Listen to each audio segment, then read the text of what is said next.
Hello बच्चों, स्वागत है आप सभी का आपके अपने YouTube चैनल कैमगुरु एकेडमी में। तो पिछली क्लास में अपने बात की थी जो मृदा प्रोफाइल होती है उसके बारे में। आज अपना जो टॉपिक है वो है चट्टानें। क्या है? चट्टानें, जिसको क्या बोलते हैं, रॉक्स। अब चट्टानें क्या होती है, ध्यान रखना, खनिज पदार्थों से मिलकर बनी होती है। किससे मिलकर बनी होती है? खनिज पदार्थों से, या तो एक या एक से अधिक। एक से अधिक। तो चट्टानें क्या होती है? वास्तव में एक या एक से अधिक खनिज पदार्थों से मिलकर जो ठोस पदार्थ बनते हैं तो क्या कहलाती है? चट्टानें कहलाती है। चट्टानें मतलब पहाड़ हो गए, पर्वत वगैरह हो गए, घाटियां हो गई, ये सारे किसी में आते हैं? चट्टानों में ही आते हैं। तो चट्टानों की भाषा ये होती है बेसिकली कि एक या एक से अधिक खनिजों से मिलकर बनी जो ठोस संरचना होती है उसको क्या बोला जाता है? चट्टानें बोला जाता है। यहाँ पर एक ध्यान रखना कि खनिज से जो है मिलकर बनी होती है। और अब इसमें क्वेश्चन आता है कई बार कि खनिज क्या होता है, तो ध्यान देना, खनिज क्या होता है? जो आप ये कह सकते हो कि खनिज जो होते हैं वो क्या होते हैं? दो या दो से अधिक तत्वों से मिलकर बने यौगिक। दो या दो से अधिक तत्वों से मिलकर बने यौगिक जो होते हैं वो क्या होते हैं? खनिज होते हैं। तो इन जनरल अपने कह सकते हैं कि खनिज क्या होते हैं बेसिकली कि दो या दो से अधिक तत्वों से मिलकर जो यौगिक बनते हैं उसको क्या कहा जाता है? खनिज कहा जाता है। और चट्टानें क्या होती है? एक या एक से अधिक यौगिकों से मिलकर जो ठोस पदार्थ बनते हैं उनको क्या कहते हैं? चट्टानें कहा जाता है। अब अगर अपने बात करें इसमें आगे, चट्टानों का वर्गीकरण जो आता है वो मेन आता है। क्या आता है? चट्टान का वर्गीकरण। देखो भाई कैसे किया जाता है इसका वर्गीकरण। ये चट्टानें जो है वो कितने प्रकार की होती है? तो चट्टानें ध्यान रखना तीन प्रकार की होती है। एक होती है आग्नेय चट्टानें, दूसरी इसके अंदर आती है अवसादी चट्टानें, और तीसरी जो इसके अंदर आती है वो आती है कायांतरित। क्या आती है? कायांतरित, या इसको बोलते हैं रूपांतरित चट्टानें।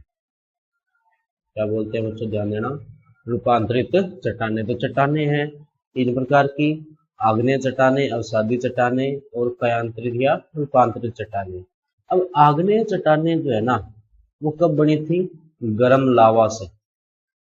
गर्म लावा जो था जब वो ठंडा हुआ तो उससे के ठंडे होने से जो चट्टानें बनी वो क्या बनी? आग्नेय चट्टानें। आग्नेय अवसादी चट्टानें जो है वो कहीं ना कहीं किससे मिलकर बनी हुई है? आग्नेय चट्टानों से। और कायांतरित या रूपांतरित चट्टानें हैं वो भी किससे मिलकर बनी हुई है? आग्नेय चट्टानें। अब ये बनी कैसे दोनों वो देख लो। तो हुआ क्या कि आग्नेय चट्टानें थी, अपने को पता है प्रकृति में लगातार चट्टानें जो होती है टूटती रहती है, नहीं बनती रहती है।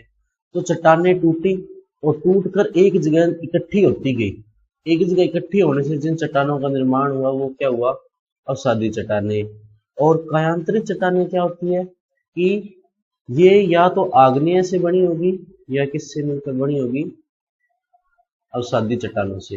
होता क्या है वास्तव में कि आग्नेय और अवसादी चट्टानों में भौतिक या रासायनिक परिवर्तन के कारण जो चट्टानें होती है वो आग्नेय और अवसादी नहीं रहती, तो वो एक तीसरी कैटेगरी में चली जाती है जिसको क्या बोला जाता है? कायांतरित या रूपांतरित चट्टानें। तो यहाँ पर अपने क्या पढ़ा कि चट्टानें तीन प्रकार की: आग्नेय चट्टानें, अवसादी चट्टानें और कायांतरित चट्टानें। आग्नेय चट्टानें वो थी जो सबसे पहले बड़ी थी। अब क्योंकि ये सबसे पहले बड़ी थी इसीलिए देखना इसमें कुछ एक बातें आती है। कौन कौन सी? इनको प्राथमिक चट्टानें कहा जाता है। क्या कहते हैं? प्राथमिक चट्टान कहा जाता है, या इसको अपने जन्मदात्री चट्टान भी बोलते हैं। क्या बोलते हैं बच्चों? ध्यान देना, जन्मदात्री चट्टान।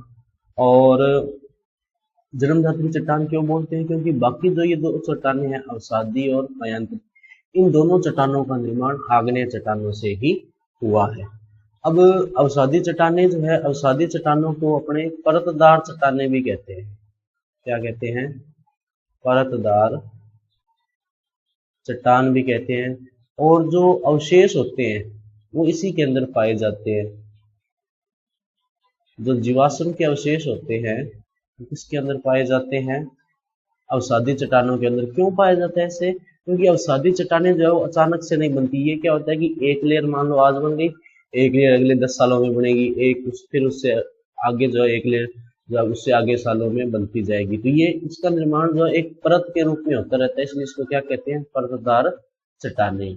अब कायांतरित और रूपांतरित चट्टानें जो होती है ये क्या होती है, आग्नेय और अवसादी चट्टानों से मिलकर बनी होती है। और एक और बात इसमें आप ध्यान देना कि अवसादी चट्टानें जो होती है इनको एक और नाम से जानते हैं अपने, किस नाम से, जलज चट्टानों के नाम से, किस नाम से जानते हैं, जलज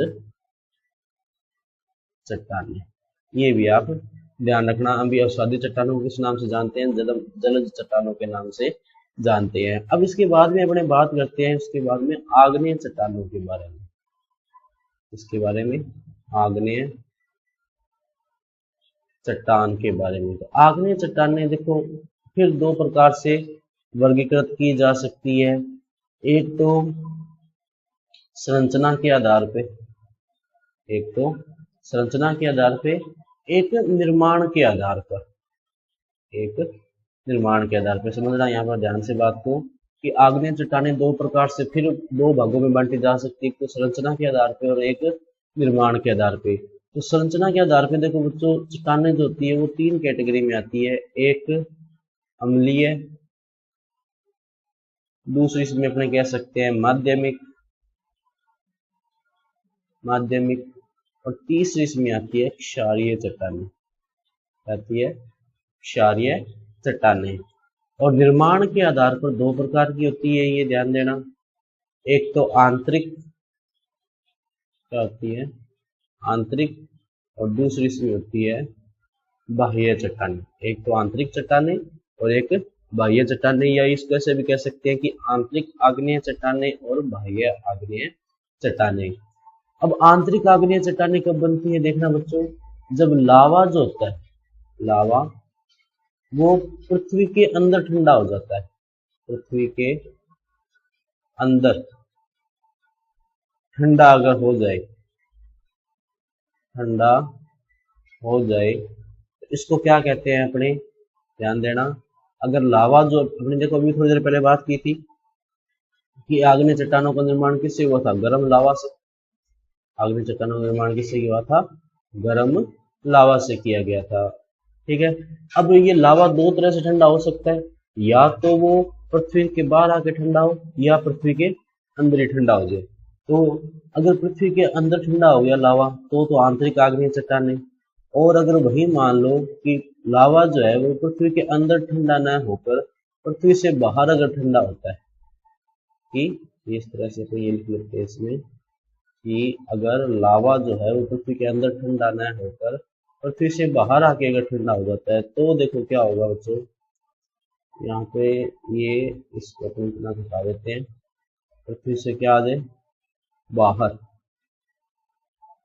पृथ्वी के बाहर अगर आके वो लावा ठंडा हो रहा है तो उसको क्या कहा जाएगा, बाह्य आग्नेय चट्टानें। अब एक बात आप खुद सोच के देखो कि लावा अगर पृथ्वी के अंदर होगा तो वो धीरे धीरे ठंडा होगा, और लावा अगर पृथ्वी से बाहर निकल के ठंडा हो रहा है तो वो क्या होगा, थोड़ा जल्दी ठंडा हो जाएगा।